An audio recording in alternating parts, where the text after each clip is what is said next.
ಸಂವಿಧಾನದ ರಕ್ಷಣೆಗಾಗಿ ವಿಧಾನಸಭೆಯಲ್ಲಿ ಹೋರಾಟ ಮಾಡಿದ ಬಿಜೆಪಿಯ 18 ಶಾಸಕರನ್ನು ಅಮಾನತು ಮಾಡಿರುವ ಸ್ಪೀಕರ್ ನಡೆ ಖಂಡನೀಯ. ಕೂಡಲೇ ಆ ನಿರ್ಧಾರವನ್ನು ವಾಪಸ್ ಪಡೆಯಬೇಕು, ಇಲ್ಲದಿದ್ದರೆ ರಾಜ್ಯಾದ್ಯಂತ ಹೋರಾಟ ನಡೆಸಲಾಗುವುದು ಎಂದು ವಿಧಾನಸಭೆ ವಿರೋಧ ಪಕ್ಷದ ನಾಯಕ ಆರ್ ಅಶೋಕ ಬೆಂಗಳೂರಿನಲ್ಲಿಂದು ಹೇಳಿದ್ದಾರೆ. ಅಲ್ಪಸಂಖ್ಯಾತರಿಗೆ ಸರ್ಕಾರಿ ಕಾಮಗಾರಿಗಳ ಗುತ್ತಿಗೆಯಲ್ಲಿ ಶೇಕಡಾ 4ರಷ್ಟು ಮೀಸಲಾತಿ ನೀಡುವ ಮೂಲಕ ಸಂವಿಧಾನದ ಮೂಲ ಆಶಯವನ್ನು ಉಲ್ಲಂಘಿಸಲಾಗಿದೆ. ಧರ್ಮಾಧಾರಿತ ಮೀಸಲಾತಿ ನೀಡಲು ಸಂವಿಧಾನದಲ್ಲಿ ಯಾವುದೇ ಅವಕಾಶವಿಲ್ಲ. ಹೀಗಿದ್ದರೂ ಸಂವಿಧಾನದ ಬಗ್ಗೆ ಪದೇ ಪದೇ ಪ್ರಸ್ತಾಪ ಮಾಡುವ ಕಾಂಗ್ರೆಸ್ ಪಕ್ಷ ಸಂವಿಧಾನಕ್ಕೆ ಅಗೌರವ ತೋರಿದೆ ಎಂದು ಹೇಳಿದರು. ರಾಜ್ಯದಲ್ಲಿ ಖಾತರಿ ಯೋಜನೆಗಳನ್ನು ನೀಡುವುದಕ್ಕೆ ಬಿಜೆಪಿಯ ವಿರೋಧವಿಲ್ಲ, ಆದರೆ ಅವುಗಳ ಸಮರ್ಪಕವಾಗಿ ಅನುಷ್ಠಾನವಾಗುತ್ತಿಲ್ಲ.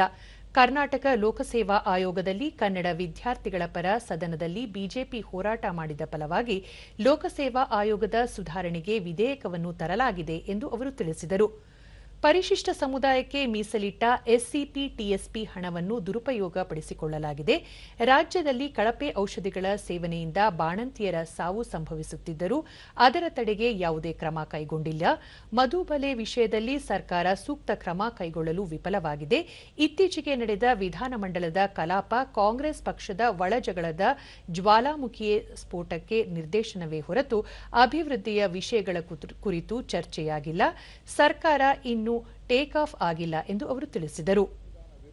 ಅದಕ್ಕೋಸ್ಕರ ಸಂವಿಧಾನವನ್ನ ರಕ್ಷಣೆ ಮಾಡಿ ಅಂತ ನಾವು ಹೋರಾಟ ಮಾಡಿದ್ದು. ಇದರಲ್ಲಿ ತಪ್ಪೇನಿದೆ? ಇವತ್ತು ಆಡಳಿತ ಪಕ್ಷದ ಒಬ್ಬ ಶಾಸಕನೇ ಆಪಾದನೆ ನಾವ್ ಹೇಳ್ತಾ ಇದ್ರಿ, ನಮ್ಮ ಫೋನ್ ಕದ್ದಾಲಿಕೆಗಳನ್ನು ಮಾಡ್ತಾ ಇದ್ದಾರೆ ಅಂತ ನಾವ್ ಹೇಳಿದ್ರಿ, ಕುಮಾರಸ್ವಾಮಿ ಅವರು ಹೇಳಿದ್ರು. 3 ತಿಂಗಳಿಂದ ಇವೆಲ್ಲ ಮಾಧ್ಯಮದಲ್ಲಿ ಬಂದಿದೆ. ಈಗ ಸ್ವತಃ ಆಡಳಿತ ಪಕ್ಷದ ಶಾಸಕರೇ ನಮ್ಮ ಫೋನ್ ಕದ್ದಾಲಿಕೆ ಆಗ್ತಾ ಇದೆ ಅಂತ ಹೇಳಿದ್ಮೇಲೆ ಇದಕ್ಕಿಂತ ದಾಖಲೆ ಇನ್ನೇನು ಬೇಕಾಗಿತ್ತು?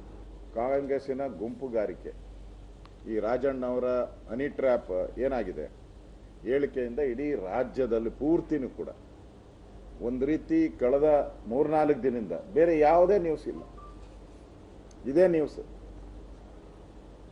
ನಾವು ರಾಜಣ್ಣ ಒಬ್ಬರೇ ಅಂತ ತಿಳ್ಕೊಂಡಿದ್ರೆ ಅವ್ರ ಮಗ MLC ಅವರು ನೆನ್ನೆ ಓಪನ್ ಸ್ಟೇಟ್ಮೆಂಟ್ ಕೊಟ್ಟಿದ್ದಾರೆ.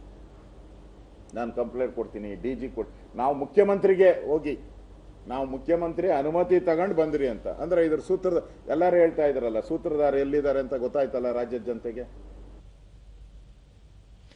ವಿಧಾನ ಪರಿಷತ್ ಪ್ರತಿಪಕ್ಷದ ನಾಯಕ ಛಲವಾದಿ ನಾರಾಯಣಸ್ವಾಮಿ, ಧರ್ಮಾಧಾರಿತ ಮೀಸಲಾತಿ ನೀಡಲು ಸಂವಿಧಾನದಲ್ಲಿ ಅವಕಾಶ ಇಲ್ಲದಿರುವುದನ್ನು ಮನಗಂಡೆ ಉಪಮುಖ್ಯಮಂತ್ರಿ ಡಿಕೆ ಶಿವಕುಮಾರ್ ಅವರು ಸಂವಿಧಾನಕ್ಕೆ ಮುಂದೊಂದು ದಿನ ಸಂವಿಧಾನ ಬದಲಾಯಿಸುವನು ಮಾತನಾಡಿದ್ದಾರೆ.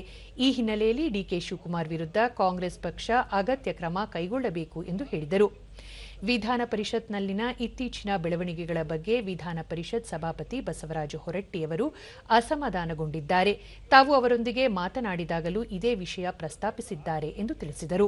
ಜುಲೈನಲ್ಲಿ ಬರೋ ಸೆಷನ್ನಲ್ಲೂ ಕೂಡ ಅವರು ಇರಕ್ಕೆ ಸಾಧ್ಯ ಇಲ್ಲ. ಅಂದಮೇಲೆ 6 ತಿಂಗಳು ಅಂತಂದ್ರೆ 180 ದಿನಗಳ ಕಾಲ ಅವರು ಸದಸ್ಯರಾಗಿ ಇರೋದಿಲ್ಲ. ಹಂಗಿದ್ದ ಮೇಲೆ ಆ ಸ್ಥಾನವನ್ನ ಬೇರೆಯವರು ತುಂಬಬೇಕಾಗತ್ತೆ. ಅದನ್ನ ನೀವು ಡಿಕ್ಲೇರ್ ಮಾಡಬೇಕು. ಮಾಡ್ಲಿಕ್ಕೆ ಇವ್ರಿಗೆ ಸಾಧ್ಯ ಇಲ್ಲ. ಆ ಕಾರಣದಿಂದ ಮಾಡಿರ್ತಕ್ಕಂಥದ್ದು ಕೂಡ ಇಲ್ಲೀಗಲ್.